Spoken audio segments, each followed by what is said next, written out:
La economía se supone que nos ayuda a entender el mundo, incluso a predecir qué va a pasar. Pero, ¿y si sus cimientos estuvieran mal desde el principio? Hoy vamos a meternos de lleno en una idea muy potente, la de la economía anárquica, basándonos en el análisis de David Orrell. Y vamos a ver por qué los expertos parecen equivocarse tanto y tan a menudo. A ver, la pregunta del millón, la que lo empieza todo, es esta. Tenemos ejércitos de economistas, superordenadores que echan humo calculando variables. Y aún así, ¿por qué la economía se equivoca de forma tan espectacular? No es un fallo puntual, es que es la norma. Y esta es la pregunta clave para empezar a entender que el problema es mucho más profundo de lo que parece. Bueno, para responder a eso no nos podemos quedar en la superficie. Hay que ir directos a la raíz del problema, a lo que podríamos llamar la falla de la predicción. Y ojo, porque no es un fallo que pase de vez en cuando, es algo que está en la estructura misma del sistema. Y aquí está la clave de todo. No estamos hablando de pequeños errores de cálculo, de desviaciones sin importancia, no. Hablamos de que esos modelos tan ordenados y elegantes, en cuanto chocan con el caos del mundo real de la calle, se hacen añicos. Según Orey, esto no es un accidente, es un problema de diseño. Los modelos fallan sistemáticamente porque simplemente ignoran cómo es la economía de verdad. Ok, pero ¿cómo hemos acabado aquí? Para entender de dónde viene este fallo tan gordo, tenemos que viajar un poco en el tiempo. Todo nace de una aspiración, casi una obsesión, que podríamos bautizar como el sueño de la física. Un sueño que, como vamos a ver, nos salió bastante caro. Esta tabla lo deja clarísimo. A un lado, la física, leyes universales, equilibrio, cosas que se pueden predecir. Y al otro, lo que la economía quería ser, una copia. De repente se empezó a hablar de leyes del mercado, de equilibrio, como si la sociedad fuera un mecanismo de relojería suizo. La idea era brutal, convertir el caos de las decisiones humanas en algo tan predecible como el movimiento de los planetas. Mucha ambición, pero era realista. Y esta frase, vamos, lo clava. Es que la economía desarrolló lo que se podría llamar envidia de la física. Quería tener la certeza, el prestigio de una ciencia dura y construyó todo su esqueleto teórico sobre esa idea. Y en ese camino, muchas veces, se sacrificó el contacto con el mundo real por tener una ecuación bonita. Vale, si la economía no es una máquina predecible, entonces, ¿qué narices es? Pues aquí es donde entra una idea completamente distinta, una que choca con todo lo anterior, el concepto de una anarquía estructurada. Y aquí es donde empezamos a ver la economía real. Este concepto es clave y viene, ojo, de la teoría del caos. Esto de la sensibilidad extrema quiere decir que el sistema está siempre, digamos, en el filo de la navaja. Un empujoncito minúsculo puede provocar una avalancha. Piensa en esto, un simple tuit de alguien con influencia puede hundir o disparar una acción en minutos. Un pequeño cambio, una consecuencia masiva. Esa es la lógica del mundo real, no la de los modelos ordenados. Es que es así de simple y a la vez así de brutal. Pequeños cambios, consecuencias enormes. Es el famoso efecto mariposa, pero a lo bestia, en la economía mundial. Una chispa de desconfianza en un banco puede provocar un incendio financiero que arrase con todo. Eso es la anarquía estructurada, y los modelos que tenemos son incapaces de anticiparlo. Y claro, ¿por qué pasa esto? Pues porque los modelos de siempre nos tratan como si fuéramos robots, gente súper predecible. Pero la realidad es que la confianza, el pánico, la euforia, las modas, todo esto no es ruido de fondo, es el motor de todo, son los engranajes principales que mueven la economía, y es un motor totalmente impredecible. Entonces, si la realidad es este caos tan humano, ¿qué hacen los economistas para intentar ponerle algo de orden? Pues usan su herramienta principal, los modelos matemáticos. Y aquí llega el gran dilema. ¿Qué es más importante, que el modelo sea elegante o que sea verdad? Y esta es la imagen que lo resume todo, de verdad. Es el centro de toda la crítica de Orwell. Es como si la economía se hubiera enamorado de sus propias fórmulas matemáticas. Ha puesto en una balanza la belleza de una ecuación perfecta y el caos desordenado del mundo real, y ha elegido la belleza, confundiendo la elegancia con la pura y dura verdad. Y es que esos modelos tan elegantes se construyen sobre cimientos de harina. Vamos a pensar un segundo. Agentes perfectamente racionales, información completa, mercados eficientes. En serio, ¿alguien conoce a una persona que sea siempre racional o un mercado que sea siempre eficiente? Son ficciones, son fantasías muy convenientes para que las mates cuadren. Pero claro, si basas tus predicciones en una fantasía, el fracaso está prácticamente garantizado. Y ojo, que esto no es una discusión de 4 académicos en una torre de marfil. No. Esto tiene unas consecuencias políticas brutales, porque cuando te presentan los modelos como si fueran leyes naturales, como la ley de la gravedad, se corta de raíz cualquier debate. Si el mercado es una fuerza de la naturaleza, ¿qué vamos a discutir? Esto es una forma de esconder que la economía no es como la gravedad. Es algo que construimos los humanos con nuestras decisiones, nuestros valores y sí, nuestros errores. Vale, hemos estado todo este rato desmontando la idea de la economía máquina. La pregunta es evidente. Si no es una máquina, entonces, ¿qué es? Porque no basta con criticar, hace falta una alternativa. Necesitamos una nueva forma de verlo, una nueva metáfora para repensar la economía desde cero. Durante siglos, la metáfora ha sido esta. La economía es una máquina, un reloj suizo gigante. Si el experto de turno toca la tuerca correcta, todo funciona de maravilla, de forma predecible. En esta visión del mundo, las personas somos solo piececitas de ese gran engranaje, y el objetivo es que la máquina no se pare. Pues la nueva propuesta es, básicamente, tirar esa máquina al desguace y pensar en esto otro, un ecosistema. Imagínate un bosque. No hay un jefe, no hay un plan central, es un lío de interacciones, de vida y muerte, de cooperación, de competencia. Es un sistema vivo que se adapta, que evoluciona. ¿A que suena mucho más parecido a nuestra economía? Claro, para entender este nuevo ecosistema, las viejas herramientas de la física ya no nos valen para nada. Hay que mirar a otras ciencias, a las ciencias de la vida, de la complejidad, a la biología, a la ecología, a todo lo que estudia sistemas que no son para nada predecibles. Son disciplinas que entienden que la evolución y la interconexión son la norma, no la excepción. Al final, la clave de todo es esta. La auténtica revolución no va de crear un modelo matemático todavía más complicado que el anterior. El verdadero salto es aceptar la naturaleza real de la economía, que es incierta, que se adapta y que por encima de todo es profundamente humana. Aceptar esta anarquía no es rendirse, es el primer paso para tener una economía más realista, más humilde y al final mucho más útil. Y todo esto nos deja con una última pregunta, que quizás sea la más importante. Si la economía no es una máquina que hay que controlar y arreglar, sino un ecosistema vivo del que formamos parte, ¿cómo cambia eso nuestra forma de actuar? Ya no se trata de repararla, sino de cuidarla. ¿Y cómo se cuida un sistema vivo? Con esa reflexión lo dejamos por hoy. Gracias por estar ahí. ¿Y si cada decisión económica que se toma, desde comprar un simple café hasta la mayor inversión en bolsa, en realidad no fuera una decisión puramente individual? ¿Qué pasaría si estuviéramos todos inmersos en una red invisible que condiciona cada uno de nuestros movimientos? Pues bien, hoy, basándonos en el capítulo 2 del trabajo de David Orell, vamos a desmontar esa idea del individuo aislado y explorar qué es realmente la economía conectada. Venga, pues este es el recorrido que vamos a hacer. Primero vamos a derribar un mito que es la base de casi todo. Luego veremos qué pasa cuando las redes se descontrolan y generan el caos. Descubriremos cómo es de verdad nuestra economía, una red interconectada, y terminaremos dibujando un nuevo mapa para entender este mundo tan complejo. Empezamos por el principio, claro. Vamos a ponerle cara al protagonista absoluto de la teoría económica clásica, un concepto que, ha definido nuestra forma de ver la economía durante muchísimos años. Aquí lo tenemos, el Homo economicus. Suena casi a superhéroe de la economía, ¿verdad? Un ser que es pura razón, que solo mira por sí mismo y que actúa de forma totalmente independiente. Pero, ¿y si este héroe en realidad no existe?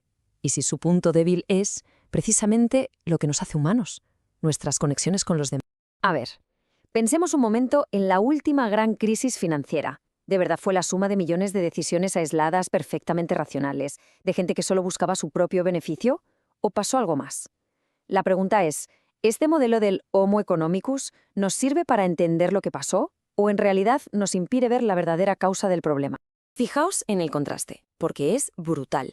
Estamos pasando de un modelo que parece simple, lineal, predecible, a otro que es complejo, interconectado, casi caótico. El foco ya no está en el individuo, sino en las interacciones que hay entre ellos. Es como pasar de estudiar los árboles a estudiar el bosque entero. Y claro, las reglas del juego cambian por completo. Vale, y si todo está conectado, ¿qué pasa cuando algo sale mal? Ahora vamos a ver cómo esa red de conexiones puede provocar resultados bestiales y totalmente inesperados. Aquí es donde la teoría de siempre empieza a hacer aguas. En la economía de manual, si empujas una ficha de dominó, cae una y ya está. Pero en una red, un empujoncito de nada puede tirar abajo la fila entera. Es que lo vemos todos los días. Un solo tuit puede hundir las acciones de una empresa gigante. Un rumor sin fundamento puede provocar que la gente saque en masa su dinero del banco. Las consecuencias son simplemente desproporcionadas. Y este proceso lo explica a la perfección. No es que haya un único gran fallo, sino que es un efecto en cadena. Una ficha de dominó empuja a la siguiente, esta a la otra, y así hasta que toda la estructura se derrumba. La lógica de una sola persona no puede explicar una estampida colectiva. Burbujas inmobiliarias, crisis de deuda, pánicos en la bolsa. A ver, estos eventos no son cosas raras, anomalías que nadie podía prever. No, son en realidad características propias de un sistema conectado. Son las consecuencias lógicas de una red que es capaz de amplificarlo todo, tanto la confianza como, sobre todo, el miedo. Bien, si los colapsos son parte del sistema y no un simple fallo, entonces, ¿cómo es ese sistema en realidad? Pues eso nos lleva a la siguiente idea. La economía no es una sima de individuos, sino una red viva, un organismo interconectado. Y aquí está el quid de la cuestión. El cambio de enfoque es total.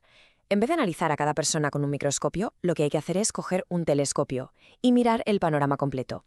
Lo que de verdad importa es esa red de conexiones, la estructura del sistema.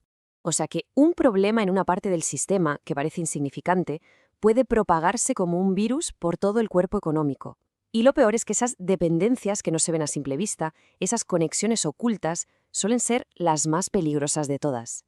Y ojo a este gráfico porque es demoledor. Nos sugiere que hasta un 70% de lo que pasa en la economía podría estar impulsado por las conexiones de la red y solo un 30% por decisiones individuales.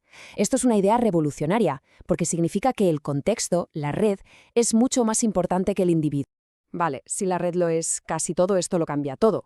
Cambia cómo decidimos, qué información manejamos y sobre todo de quién es la culpa cuando las cosas se tuercen. Vamos a ver qué implicaciones tiene esto.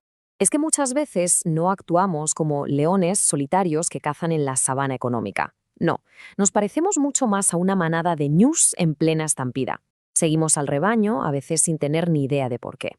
Y esta invitación, este comportamiento de grupo, es una fuerza muchísimo más poderosa de lo que la economía clásica quiere admitir. Y claro, la información que nos llega tampoco es perfecta, ni mucho menos. No es un bien puro que fluye sin problemas.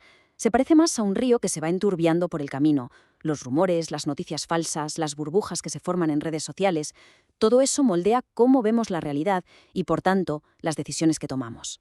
Y con esto llegamos a la pregunta del millón. Una pregunta súper incómoda.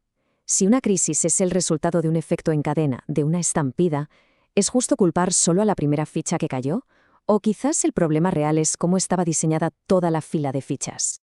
Entonces, si el mapa que hemos usado hasta ahora para entender la economía está mal y nos lleva a callejones sin salida, ¿qué hacemos? Pues necesitamos un mapa nuevo, uno que nos ayude a navegar por esta economía conectada. Esta frase lo clava, de verdad. Resume perfectamente el cambio de mentalidad que hace falta. Hay que dejar de mirar los árboles para de una vez por todas empezar a ver el bosque, o sea, la red completa de relaciones que da forma a la economía.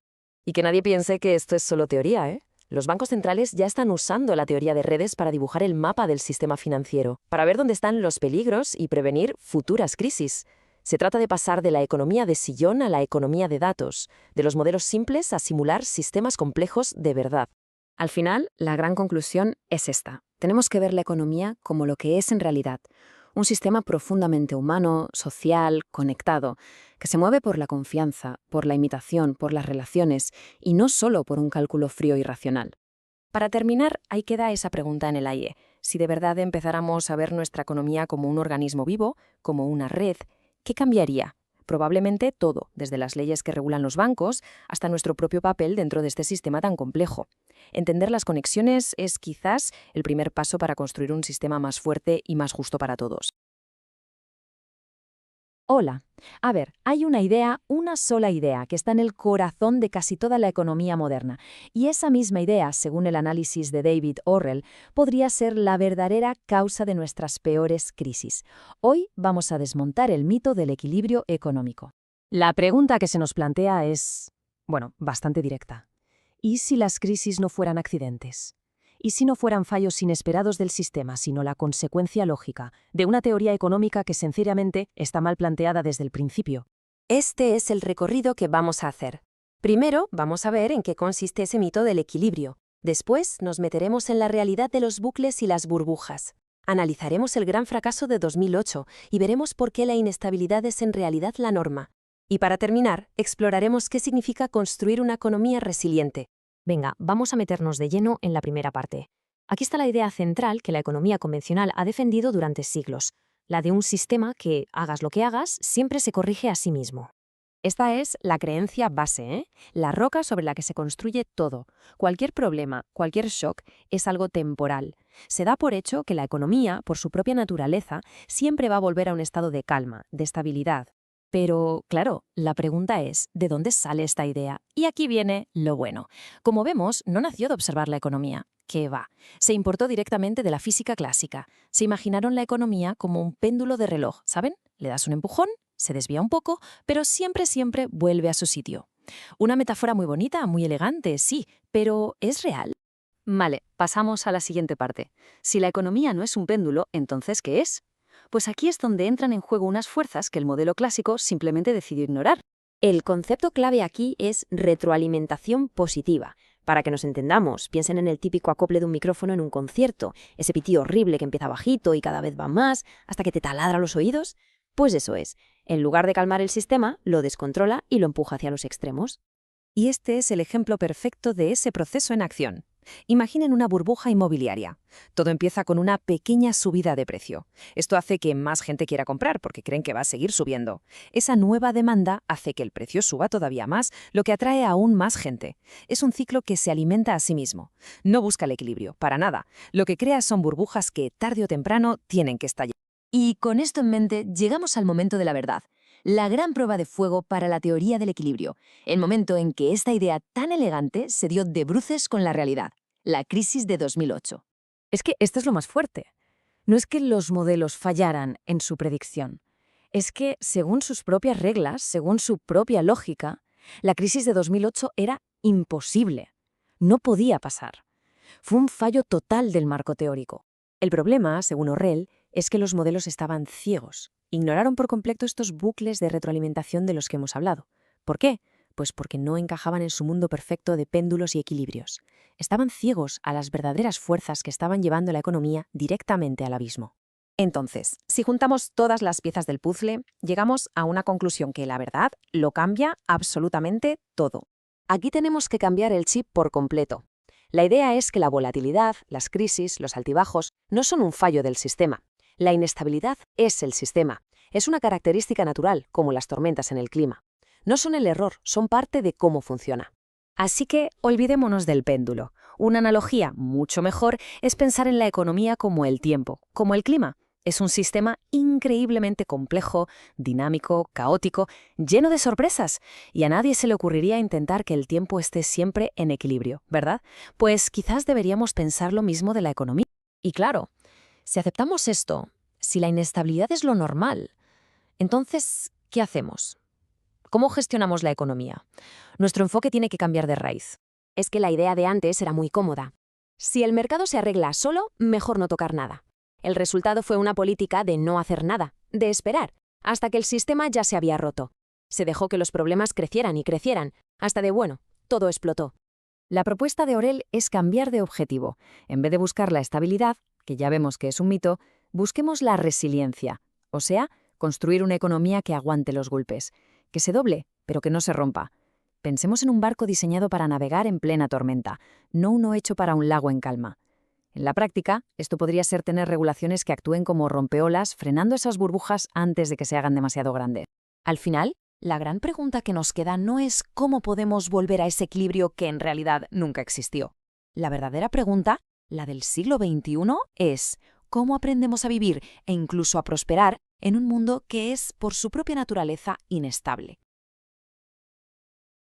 Hola, hoy vamos a meternos de lleno con una de las ideas más arraigadas de la economía moderna, esa que dice que tomamos decisiones con la cabeza bien fría. Pero, ¿y si no es así? Vamos a ver cómo, en el fondo, son nuestras emociones las que de verdad mueven los hilos del mundo económico. Esa es la gran pregunta, ¿verdad? Durante siglos, la respuesta parecía súper clara, la lógica. Pero, ¿y si todo este tiempo hemos estado equivocados? ¿Qué pasaría si el verdadero motor de la economía no fuera una calculadora, sino un corazón que siente y padece? Bueno, para entender de dónde viene esta idea de la lógica pura, tenemos que conocer al protagonista de la economía clásica. Es un personaje de ficción, pero uno que ha tenido una influencia brutal. Hablamos del Homo economicus. A ver, ¿quién es este Homo economicus? Pues, en teoría, es el sueño de cualquier economista. Un ser humano ideal, que actúa con una racionalidad perfecta, que tiene toda la información a mano y que busca siempre, siempre, maximizar su propio beneficio. O sea, no tiene dudas, no tiene miedos, no tiene impulsos, solo procesa datos y elige la mejor opción. Un personaje, como ya se puede intuir, que en el mundo real, pues no existe. Y es que la diferencia entre este modelo y la realidad es un abismo. Por un lado, tenemos a ese agente predecible, calculador. Y por el otro, bueno, pues estamos las personas de carne y hueso, emocionales, impulsivas y muchísimas veces totalmente impredecibles. Lo más loco de todo es que nuestro sistema económico se ha construido pensando en el primero e ignorando casi por completo al segundo. Vale, pues vamos a darle la vuelta a la tortilla. Veamos cómo se puede construir una visión distinta. Una en la que las emociones no son un fallo del sistema, sino que son el sistema. Una economía donde los sentimientos son, de hecho, la señal más importante a la que tenemos que prestar atención. Esta cita es potentísima. Es que lo deja clarísimo. Intentar analizar la economía quitando las emociones de la ecuación no es que sea un error, es que es negar su propia naturaleza. Es como si un biólogo intentara estudiar el cuerpo humano sin creer que existen las células. Sencillamente no tiene ningún sentido. Entonces, si no es la racionalidad pura, ¿qué nos mueve a la hora de tomar decisiones económicas? Pues esto que vemos aquí.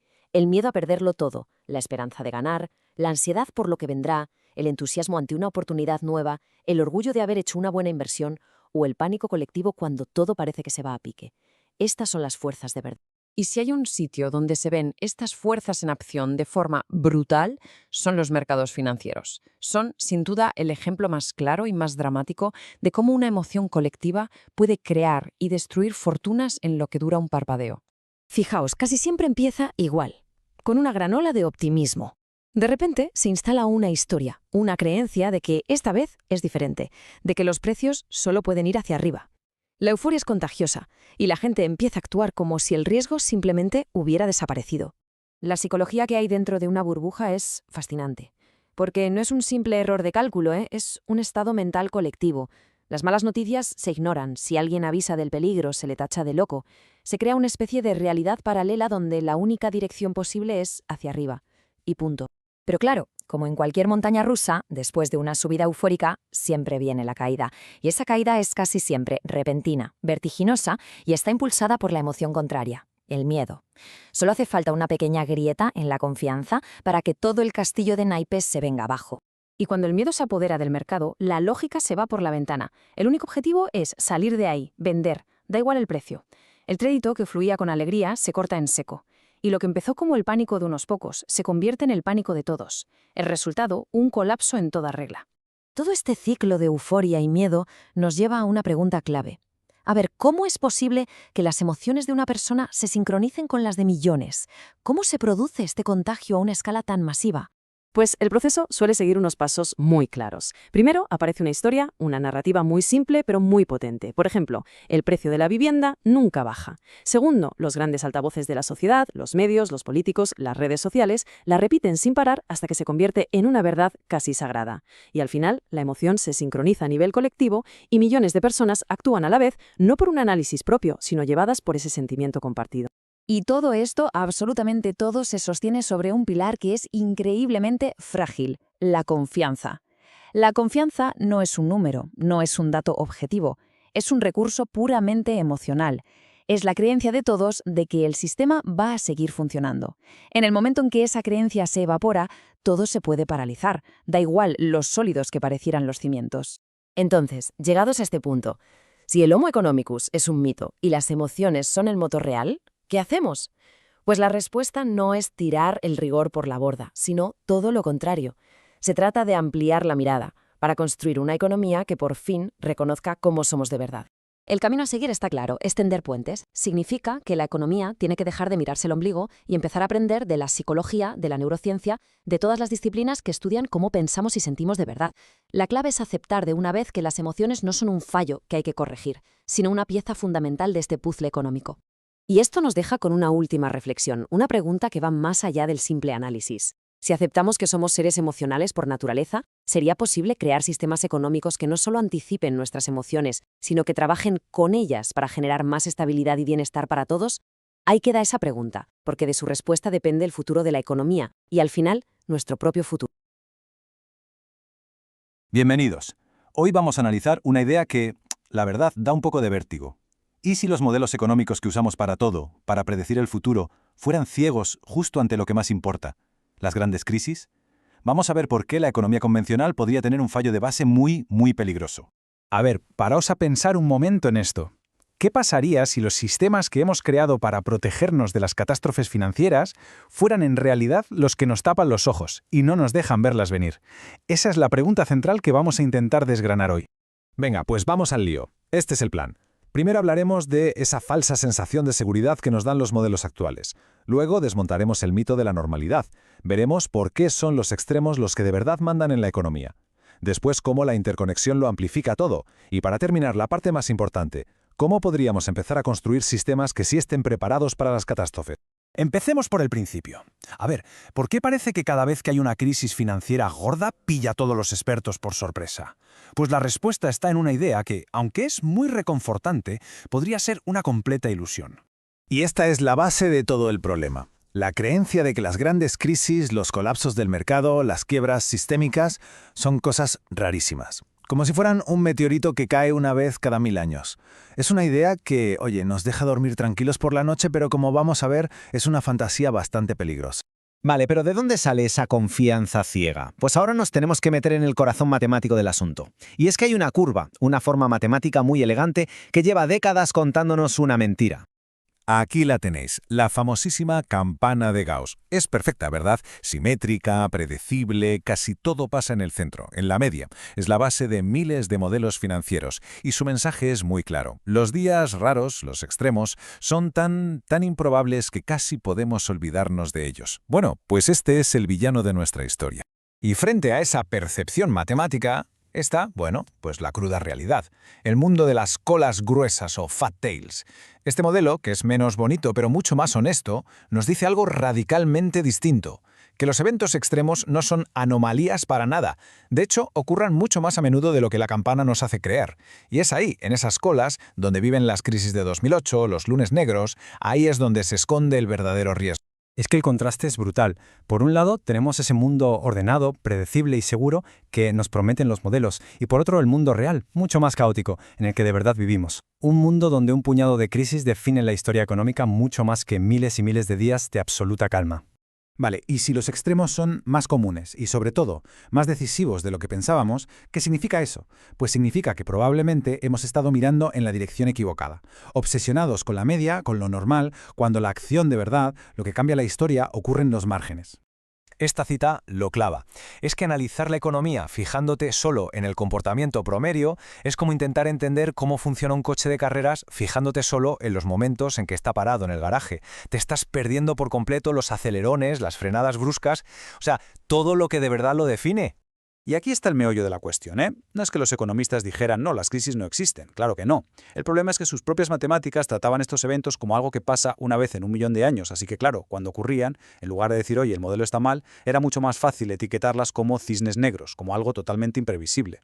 Mirad, es que esto se ve clarísimo en la bolsa. Si cogemos toda la historia del mercado de valores y quitamos un puñadito de días, solo los mejores y los peores días, el rendimiento a largo plazo casi se desvanece, se queda plano. O sea, décadas enteras de ganancias y pérdidas se deciden en unos pocos momentos de pánico o euforia, no en los miles de días normales y aburridos. Pero esperad, que la cosa se complica todavía más. Porque en nuestro mundo, que está hiperconectado, estos eventos extremos no se quedan quietecitos en una esquina. No, se propagan como la pólvora. Es el efecto dominó de toda la vida, pero a lo bestia, a escala global. Antes, si un banco quebraba en un país, pues era un problema gordo, pero era un problema local. Hoy, con la interconexión financiera, un fallo en un único punto puede viajar por toda la red como un virus y provocar un colapso en cadena en todo el mundo. ¿Hemos ganado eficiencia? Sí, pero a cambio de una fragilidad sistémica brutal. Y claro, esto crea un comportamiento súper peligroso. Porque si los modelos que todo el mundo usa te dicen que la probabilidad de un desastre es prácticamente cero, ¿por qué no ibas a asumir riesgos enormes para ganar un dineral a corto plazo? El modelo te da la coartada perfecta para ignorar la bomba de relojería que quizás le estás poniendo a todo el sistema. Muy bien. Entonces, si los modelos que tenemos no funcionan, ¿cuál es la solución? Pues la alternativa no es intentar predecir mejor, sino cambiar por completo la mentalidad. Inspirarnos en otras disciplinas, como la ingeniería, que sí se toman muy en serio la posibilidad de un desastre. Y aquí es donde cambia todo el juego. La idea clave es esta. Basta ya de intentar ser adivinos. Es imposible saber cuándo será el próximo gran terremoto económico. En vez de eso, ¿por qué no nos centramos en construir edificios, o sea, sistemas económicos y financieros que no se vengan abajo cuando ese terremoto, que sabemos que llegará, finalmente ocurra? Es que fijaos en el cambio de mentalidad. Es total. Pasamos de una obsesión por la máxima eficiencia en los tiempos de calma a priorizar por encima de todo la supervivencia cuando llega la tormenta. Dejamos de fingir que el sistema es estable y asumimos de una vez que las crisis son parte del juego. ¿Y esto cómo se traduce en la práctica? Pues pensadlo como si fuera el seguro del coche o de la casa. Es afectar pagar un pequeño coste hoy, a lo mejor un poquito menos de beneficios a corto plazo o un poquito menos de eficiencia, a cambio de la tranquilidad de saber que el sistema no va a implosionar mañana. Se trata de diseñar las reglas del juego dando por hecho que, tarde o temprano, van a ser puestas a prueba por un evento extremo. Entonces, después de todo este recorrido, ¿cuál es la idea fundamental, el gran titular con el que nos tenemos que quedar? Para mí, esta es la gran revelación. Las crisis, los colapsos, las burbujas, no son fallos de sistema, no son anomalías que estropean algo que de por sí es perfecto. No, son la característica principal del sistema, son el motor. Y una teoría económica que no esté construida alrededor de esta verdad no es que sea inútil, es que es activamente peligrosa. Y con esta pregunta final lo dejamos. La elección que tenemos por delante es fundamental, ¿no? Seguimos intentando optimizar un sistema para que funcione de maravilla los días de sol, aún sabiendo que se hará añicos en la primera tormenta, o empezamos a construir una especie de arca económica, quizás menos rápida y eficiente, pero mucho más robusta, preparada para el diludio que sabemos que tarde o temprano siempre llega. Ahí queda la reflexión. Hola y bienvenidos. Hoy vamos a meternos con algo grande, a desmontar una idea que está en la base de casi toda la teoría económica, la de que es una ciencia neutral. Vamos a ver cómo, lejos de ser objetiva, la economía que todos estudiamos se ha construido desde un punto de vista que, ignora sistemáticamente una parte importantísima de la realidad. A ver, empecemos con esta pregunta.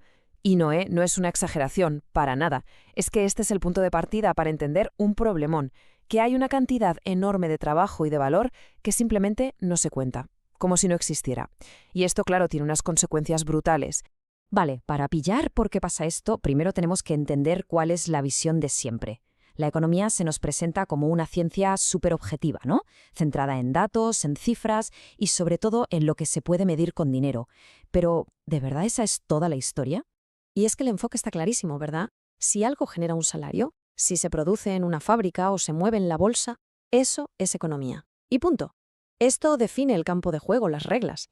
Y todo lo que se queda fuera de ese círculo del dinero, pues sencillamente no se considera una actividad económica importante.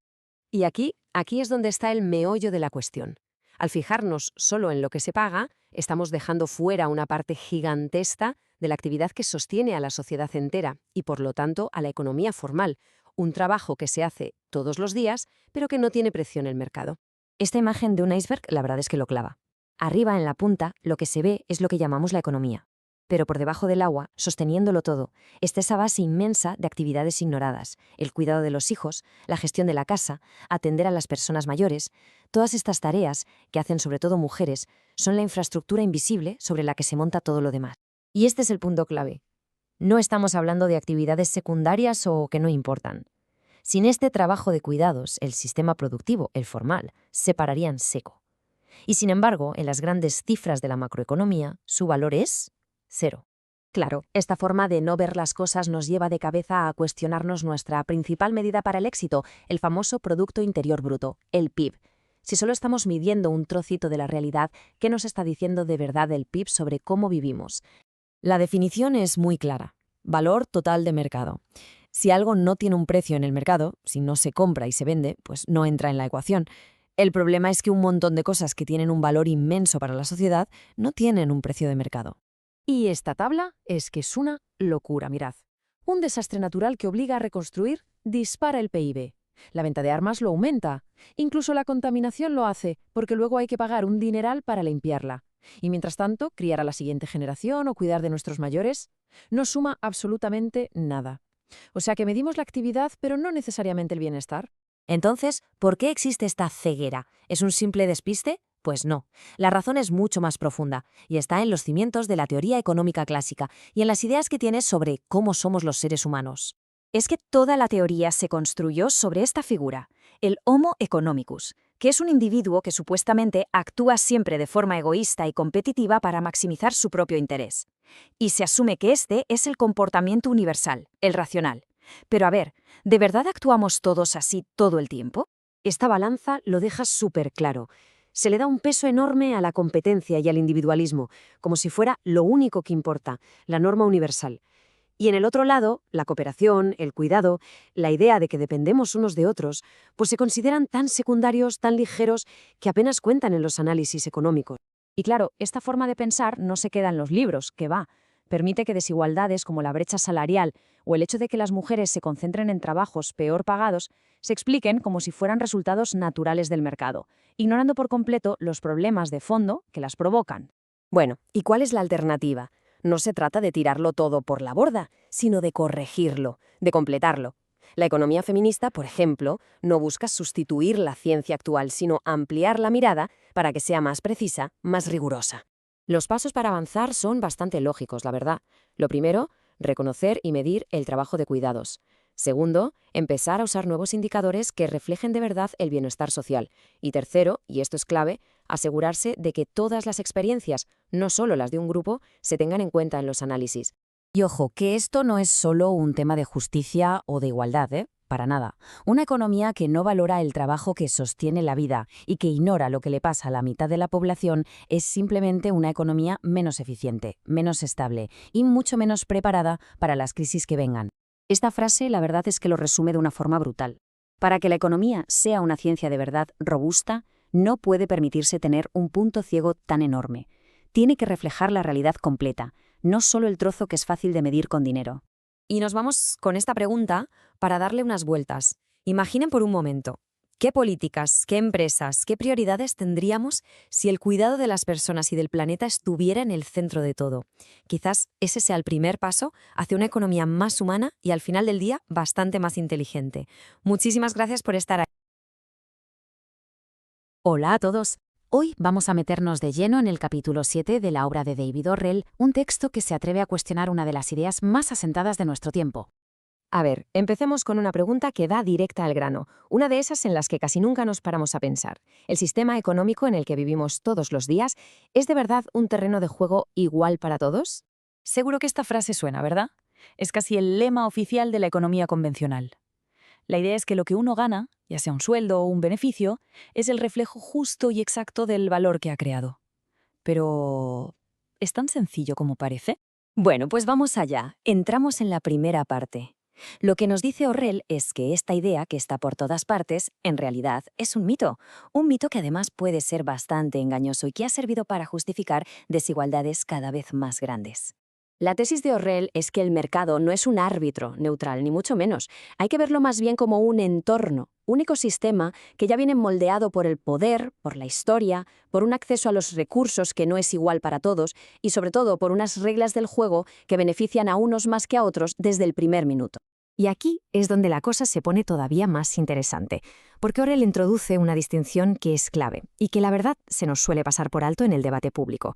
A ver, por un lado tenemos la eficiencia, que en términos económicos es básicamente sacar el máximo partido con los mínimos recursos. Y por otro la justicia, que tiene que ver con cómo se reparte el pastel, por así decirlo. Como se ve, no son para nada la misma cosa. Y aquí está la clave de todo. Según Orrell, un sistema económico puede ser una máquina perfectamente eficiente y a la vez generar unos resultados sociales que son, digamos, inaceptables. O sea, que haya una concentración de riqueza brutal mientras otros viven en la pobreza, no es que el sistema esté roto, no. Es una posible consecuencia de un sistema que, en teoría, funciona bien. Claro, esto nos lleva de cabeza a la siguiente parte del análisis, que se mete con esa historia que nos cuentan una y otra vez para justificar cómo están las cosas.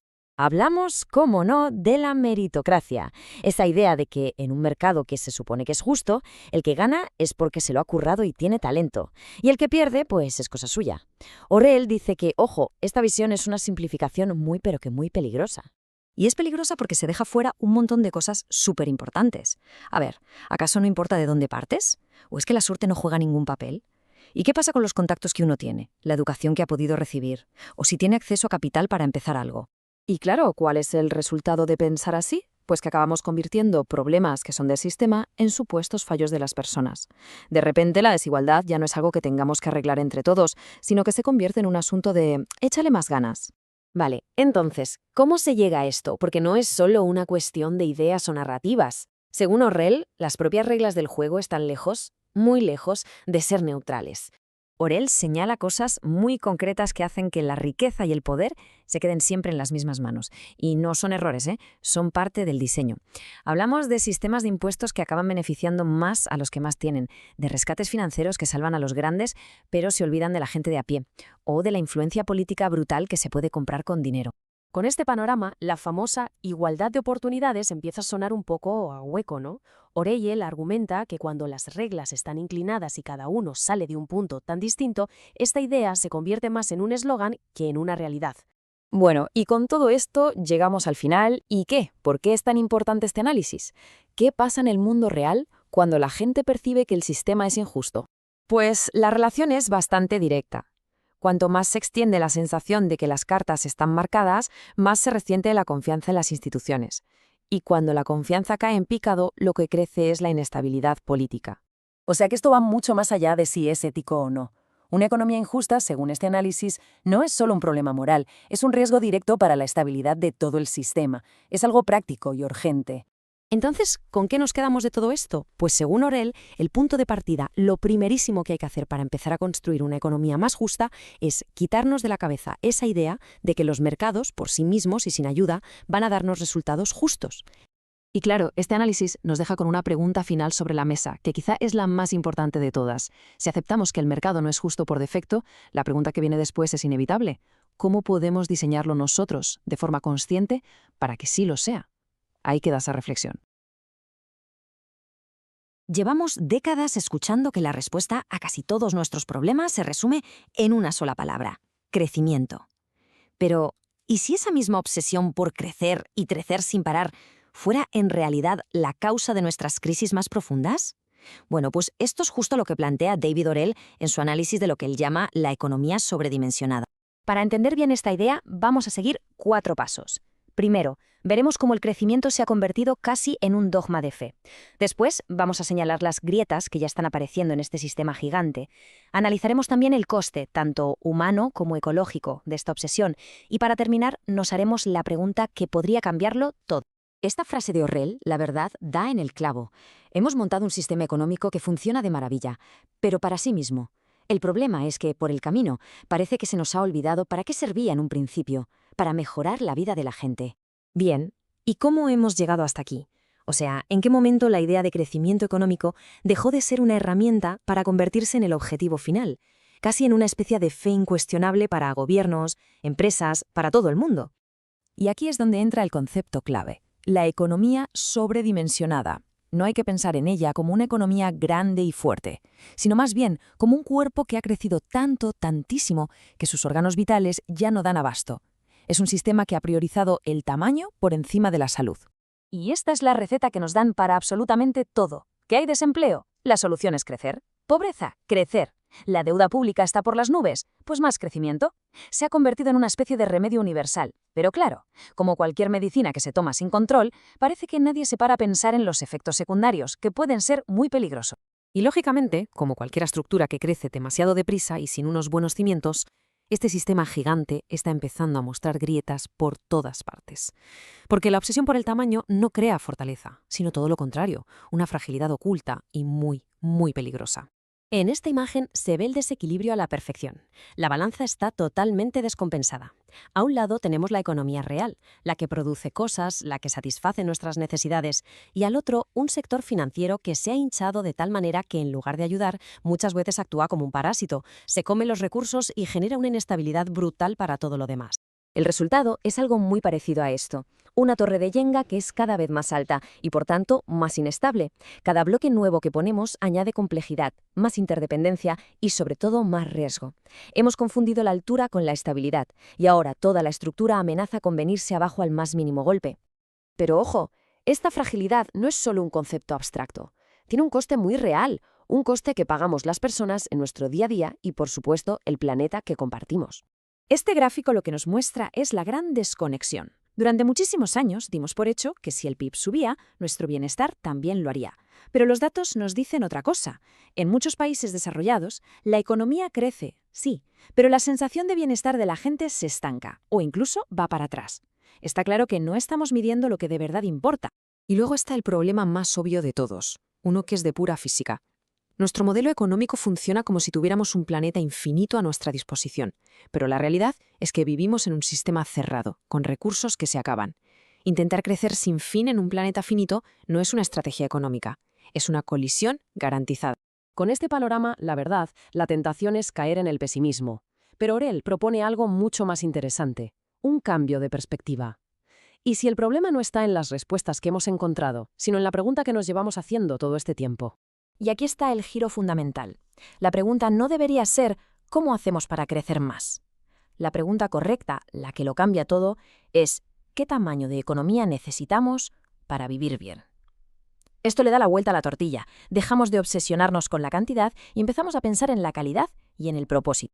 Imaginemos por un momento una economía así, una donde las finanzas sirvan para construir cosas reales, no para especular, donde se produzca para satisfacer necesidades, no para alimentar un consumismo sin sentido, y donde nuestro éxito no se mida por el dinero que movemos, sino por el bienestar que generamos.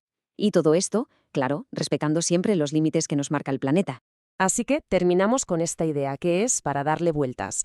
Llevamos un siglo entero equiparando una economía más grande con una economía más sana. El desafío que nos deja este análisis es enorme. ¿Seremos capaces de separar por fin esas dos ideas? ¿Podemos diseñar una prosperidad que no se base en el crecimiento infinito, sino en el equilibrio y el bienestar? Quizá esa sea la pregunta económica más importante de nuestro tiempo. Hola a todos y bienvenidos. Hoy vamos a meternos de lleno en una de las grandes paradojas de nuestro tiempo. Esa desconexión, que a veces es brutal, entre la riqueza de un país y, bueno, la felicidad de su gente. Y esa es, en el fondo, la pregunta del millón, ¿verdad? Es un auténtico rompecabezas que está ahí, en el centro de nuestra economía, y que nos toca a todos de cerca. Así que venga, vamos a intentar encajar las piezas. A ver, durante décadas la idea era simple. El progreso económico era el objetivo número 1. La promesa era clara. Si la economía crece, seremos más felices. Pero, ¿y si esa promesa se ha quedado en nada? Pues justo esa es la paradoja que vamos a analizar. Fijaos, aquí se da la brecha perfectamente. Por un lado, tenemos los indicadores económicos, el famoso PIB, que no ha parado de subir y subir. Y por el otro, ¿qué pasa con el bienestar de la gente? Pues que se ha estancado o incluso ha bajado. Es como si fueran dos caminos que empezaron juntos, pero que cada vez se alejan más. Y aquí está la clave de todo. La economía de siempre ha asumido algo muy simple. Más PIB es igual a una vida mejor para todos, automático. Pero lo que vemos en este análisis es que esa idea, esa suposición tan básica, se pone totalmente en duda. Vale, para empezar a entender esta paradoja, lo primero es mirar hacia adentro.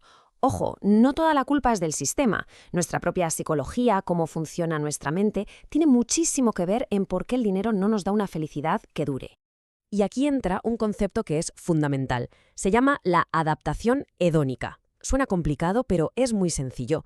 Nos acostumbramos a lo bueno, y nos acostumbramos súper rápido. Esa alegría de conseguir algo nuevo, un aumento de sueldo o lo que sea, pues dura muy, muy poco.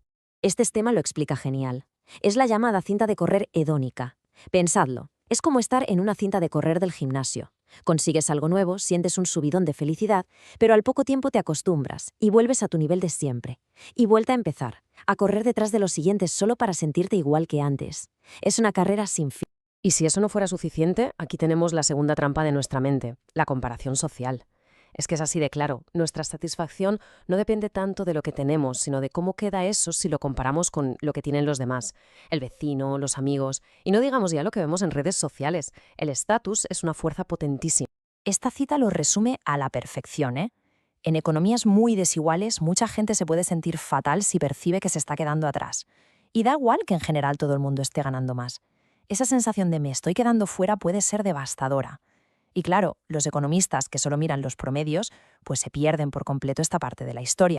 Bien, pues ahora vamos a dar un paso más allá. Ya hemos visto las trampas de la mente, pero ahora toca mirar al sistema en sí, porque tenemos un sistema económico que puede ser muy productivo, sí, pero que a menudo lo consigue a costa de nuestro bienestar psicológico. Y esto no son teorías, ¿eh? Hablamos de cosas muy concretas. Jornadas de trabajo interminables, la precariedad laboral, esa presión constante por rendir más y más, la inseguridad económica y, por supuesto, la falta de tiempo para estar con la gente que queremos. Todo esto va minando nuestro bienestar día a día, mientras las cifras macroeconómicas dicen que todo va genial. Es, digamos, el precio oculto del éxito. Entonces, el punto clave es este. Los modelos económicos tradicionales casi nunca meten en la ecuación el coste para la salud mental. Factores como el desempleo, las deudas, sentirse excluido, no se ven como daños colaterales, es que son parte central de la experiencia de muchísima gente. Y claro, esto nos lleva a otra cuestión fundamental. El mercado es muy bueno para ponerle precio a las cosas, pero ¿qué pasa con lo que no se puede comprar ni vender? La economía de mercado, por cómo está diseñada, tiene un problema enorme para valorar esas cosas que, aunque no son materiales, son absolutamente clave para tener una buena vida. Mirad este gráfico, lo deja clarísimo. Relaciones sociales fuertes, tener un propósito, tiempo libre, seguridad vital. Estos son los verdaderos pilares de la felicidad. Pero claro, como no se les puede poner una etiqueta con un precio, el análisis económico de toda la vida simplemente los pasa por alto. Esta frase es demoledora y resume la idea a la perfección. Acabamos creando sociedades que tienen mucho dinero, muchos bienes materiales, pero que son muy pobres en todo lo demás, en lo que de verdad nos llena. Entonces, ¿qué hacemos? ¿Hay solución? Bueno, la propuesta que se pone sobre la mesa es bastante radical. Reinventar la economía. Cambiar el objetivo. Que la meta no sea simplemente producir más y más, sino que la meta sea vivir mejor. Aquí se ve el cambio de chip. Por un lado, la economía tradicional, obsesionada con el PIB, con la producción, con el consumo, y por otro, lo que se propone, enfoques alternativos que midan la felicidad, la salud, la cohesión social, vamos, una visión del progreso mucho más completa, mucho más humana. ¿Y esto cómo se traduce en la práctica? Pues en lugar de fijarnos solo en el PIB, necesitaríamos un nuevo cuadro de mandos, por así decirlo. Un marcador que mida el bienestar subjetivo, la salud mental, la calidad de vida, cosas que nos digan de verdad cómo le va a la gente y que ayuden a tomar decisiones que nos lleven a una prosperidad de verdad. Pero, ojo, es súper importante aclarar una cosa. No se trata de tirar la economía a la basura. Para nada. Se trata de hacerla evolucionar, de alinearla con lo que de verdad nos importa como seres humanos. Es simplemente un cambio de prioridades. Y cerramos con la pregunta que, en realidad, lo cambia todo. A lo mejor el gran fallo de la economía moderna no es que no genere riqueza, sino que se ha olvidado de la pregunta más básica. ¿Para qué? ¿Para qué sirve realmente toda esa riqueza? Porque al final el objetivo no debería ser tener una economía más grande, sino tener vidas más plenas. Y esa es una reflexión que nos deja pensando, ¿verdad? Muy buenas. Después de haber desmontado algunos de los grandes mitos de la economía tradicional, nos queda una pregunta que es fundamental. Si ese modelo tiene fallos, ¿qué ponemos en su lugar? Pues bien, hoy nos sumergimos de lleno en esa pregunta en la parte constructiva. De acuerdo, vamos a meternos en materia. La pregunta central que plantea David Orell en su capítulo final no es tanto qué está mal, sino cómo sería una economía que de verdad funcione. Y ojo, no se trata de buscar una respuesta única y mágica, sino de algo más profundo, cambiar nuestra forma de pensar sobre el propósito mismo de la economía. Para responder a esa pregunta, vamos a seguir este camino. Primero, identificaremos un error de base en cómo solemos entender la economía. Luego, desmontaremos la idea de que es una ciencia neutral. Y a partir de ahí, empezaremos a construir una visión alternativa. Veremos cómo medirla y entenderemos por qué es en el fondo una tarea de todo. Empezamos fuerte. Vamos a por el que, según la fuente, es uno de los mayores errores del pensamiento económico dominante. Una confusión que de verdad lo cambia todo. A ver, pensemos en cosas como el crecimiento del PIB o la eficiencia del mercado. Se diseñaron como herramientas, como medios para alcanzar algo más. El problema es que con el tiempo parece que hemos olvidado el para qué y los hemos convertido en el objetivo final, en un fin en sí mismo. Esta imagen lo deja muy claro. A la izquierda las herramientas económicas, a la derecha los verdaderos objetivos a los que se supone que deberían servir. Orell argumenta que las herramientas solo tienen sentido si sirven a un propósito mayor, mejorar la vida de las personas y respetar los límites del planeta. Pero nos hemos obsesionado con la columna de la izquierda, olvidando la de la derecha. Y ahora pasemos a ver cómo se sostiene esta confusión. Y es que se apoya en una idea muy poderosa, la supuesta objetividad de la economía. A menudo se nos presenta como si fuera la física, un conjunto de leyes imparciales que describen cómo funciona el mundo sin juicios morales, una ciencia pura, técnica y neutral. Pero, ¿lo es de verdad? El problema, como sostiene Orell, es que los valores siempre están ahí. qué decidimos medir, qué ignoramos, qué priorizamos, todo eso son decisiones basadas en valores. Al fingir que la economía es neutral, simplemente los escondemos y evitamos que la sociedad pueda discutirlos abiertamente. Claro, si aceptamos que la economía no puede ser neutral, el siguiente paso es lógico. Debemos elegir nuestros valores de forma explícita y consciente. Y aquí está la propuesta central. Una buena economía no es la que sigue una fórmula mágica, sino la que es honesta sobre sus metas. Se trata de diseñar un sistema que de forma deliberada busque fines como el bienestar, la equidad o la sostenibilidad, y que además permita que esos fines sean debatidos democráticamente. ¿Y cómo es esta economía? Pues integra muchas de las ideas que La Fuente ha ido explorando. Es un sistema que acepta que no podemos predecirlo todo, que entiende que somos seres sociales e interconectados, que sabe que los recursos son finitos y que busca activamente corregir injusticias para centrarse en lo que de verdad mejora nuestras vidas. Y esto es clave. Orell critica duramente la idea de una solución única para todos. Una buena economía para un país puede no serlo para otro. Debe ser flexible, adaptarse a la cultura, a la historia y a las necesidades específicas de cada sociedad, en lugar de imponer un modelo rígido y universal. Ahora bien, si cambiamos los objetivos, también tenemos que cambiar la forma en que medimos el éxito. Y esto nos lleva de vuelta a esa confusión entre los medios y los fines. El PIB. Durante décadas, este ha sido el número, el juez supremo del progreso de una nación. Si subía, todo iba bien. Si bajaba, era una crisis. Pero, ¿qué mide realmente el Producto Interior Bruto? Mientras la economía tradicional se obsesiona con el PIB, una buena economía usaría un panel de indicadores mucho más rico, que capture la salud, la calidad de nuestras relaciones o el estado del medio ambiente. No se trata de eliminar el PIB, sino de ponerlo en su sitio, como una herramienta parcial, no como el objetivo final. Y con esto llegamos a la parte final y quizá la más importante. Construir una economía mejor no es un problema para que lo resuelvan unos pocos expertos.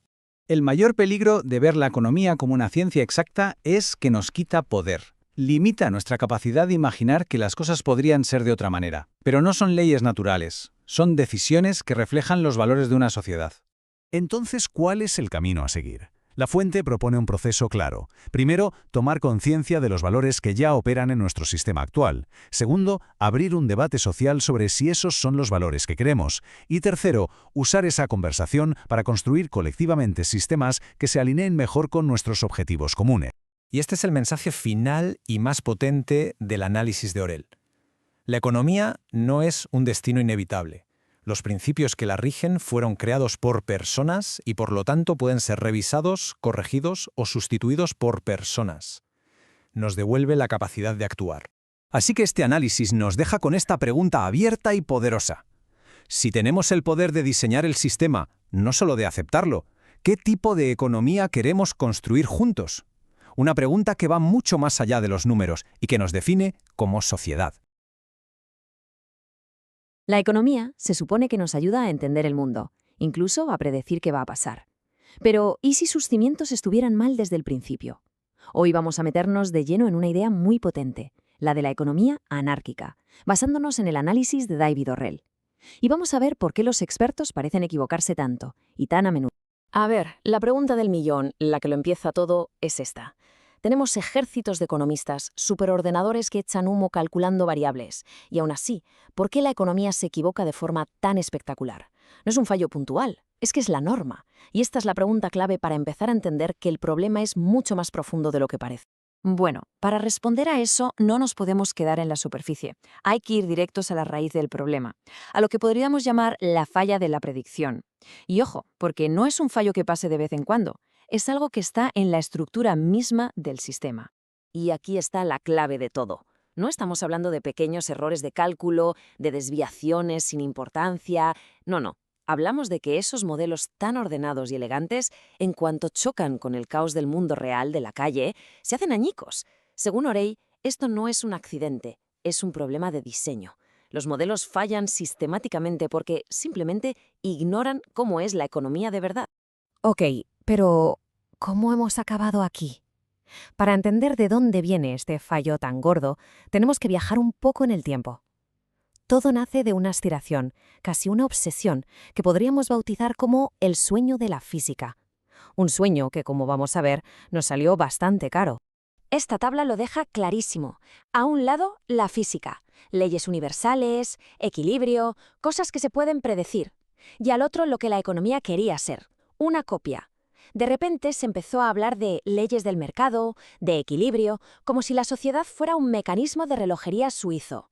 La idea era brutal, convertir el caos de las decisiones humanas en algo tan predecible como el movimiento de los planetas. Mucha ambición, pero era realista. Y esta frase, vamos, lo clava. Es que la economía desarrolló lo que se podría llamar envidia de la física. Quería tener la certeza, el prestigio de una ciencia dura y construyó todo su esqueleto teórico sobre esa idea. Y en ese camino, muchas veces, se sacrificó el contacto con el mundo real por tener una ecuación bonita. Vale, si la economía no es una máquina predecible, entonces, ¿qué narices es? Pues aquí es donde entra una idea completamente distinta, una que choca con todo lo anterior, el concepto de una anarquía estructurada. Y aquí es donde empezamos a ver la economía real. Este concepto es clave y viene, ojo, de la teoría del caos. Esto de la sensibilidad extrema quiere decir que el sistema está siempre, digamos, en el filo de la navaja. Un empujoncito minúsculo puede provocar una avalancha. Piensa en esto. Un simple tuit de alguien con influencia puede hundir o disparar una acción en minutos. Un pequeño cambio, una consecuencia masiva. Esa es la lógica del mundo real, no la de los modelos ordenados. Es que es así de simple y a la vez así de brutal. Pequeños cambios, consecuencias enormes. Es el famoso efecto mariposa, pero a lo bestia, en la economía mundial. Una chispa de desconfianza en un banco puede provocar un incendio financiero que arrase con todo. Eso es la anarquía estructurada, y los modelos que tenemos son incapaces de anticiparlo. Y claro, ¿por qué pasa esto? Pues porque los modelos de siempre nos tratan como si fuéramos robots, gente súper predecible. Pero la realidad es que la confianza, el pánico, la euforia, las modas, todo esto no es ruido de fondo, es el motor de todo, son los engranajes principales que mueven la economía, y es un motor totalmente impredecible. Entonces, si la realidad es este caos tan humano, ¿qué hacen los economistas para intentar ponerle algo de orden? Pues usan su herramienta principal, los modelos matemáticos. Y aquí llega el gran dilema. ¿Qué es más importante, que el modelo sea elegante o que sea verdad? Y esta es la imagen que lo resume todo, de verdad. Es el centro de toda la crítica de Oriel. Es como si la economía se hubiera enamorado de sus propias fórmulas matemáticas, ha puesto en una balanza la belleza de una ecuación perfecta y el caos desordenado del mundo real, y ha elegido la belleza, confundiendo la elegancia con la pura y dura verdad. Y es que esos modelos tan elegantes se construyen sobre cimientos de harina. Vamos a pensar un segundo. Agentes perfectamente racionales, información completa, mercados eficientes. En serio, ¿alguien conoce una persona que sea siempre racional o un mercado que sea siempre eficiente? Son ficciones, son fantasías muy convenientes para que las mates cuadren. Pero claro, si basas tus predicciones en una fantasía, el fracaso está prácticamente garantizado. Y ojo, que esto no es una discusión de 4 académicos en una torre de marfil. No. Esto tiene unas consecuencias políticas brutales, porque cuando te presentan los modelos como si fueran leyes naturales, como la ley de la gravedad, se corta de raíz cualquier debate. Si el mercado es una fuerza de la naturaleza, ¿qué vamos a discutir? Esto es una forma de esconder que la economía no es como la gravedad. Es algo que construimos los humanos con nuestras decisiones, nuestros valores y sí, nuestros errores. Vale, hemos estado todo este rato desmontando la idea de la economía máquina. La pregunta es evidente. Si no es una máquina, entonces, ¿qué es? Porque no basta con criticar, hace falta una alternativa. Necesitamos una nueva forma de verlo, una nueva metáfora para repensar la economía desde cero. Durante siglos, la metáfora ha sido esta. La economía es una máquina, un reloj suizo gigante. Si el experto de turno toca la tuerca correcta, todo funciona de maravilla, de forma predecible. En esta visión del mundo, las personas somos solo piececitas de ese gran engranaje, y el objetivo es que la máquina no se pare. Pues la nueva propuesta es, básicamente, tirar esa máquina al desguace y pensar en esto otro, un ecosistema.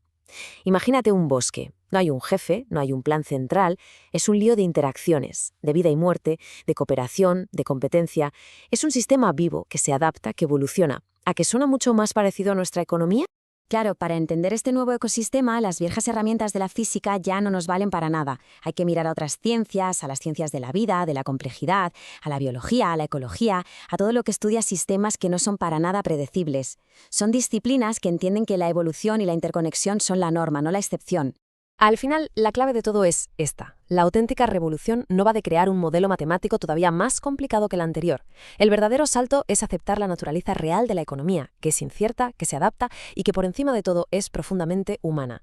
Aceptar esta anarquía no es rendirse, es el primer paso para tener una economía más realista, más humilde y al final mucho más útil. Y todo esto nos deja con una última pregunta, que quizás sea la más importante.